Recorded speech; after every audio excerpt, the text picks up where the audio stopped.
Andre Karakot ayon nga kay Idol Snubadwa sa kanyang hint, posible daw pong pakawalan na itong si Andre Karakot at ipapalit daw po pwede po future picks. Ito nga daw po ang plano ngayon ng Rain or Shine ni Lasso Painters.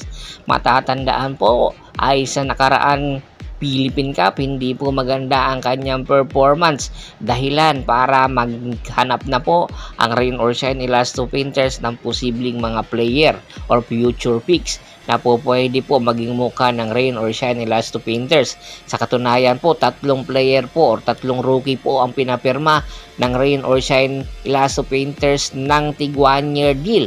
Ang posible po, ito daw ang ipapalit kay Andre Karakot kung sakali nga pong pakawalan na po nila ang nasabing player na isa sa mga highest pointer ng Rain or Shine Elasto Painters sa mga nakaraan konferensya.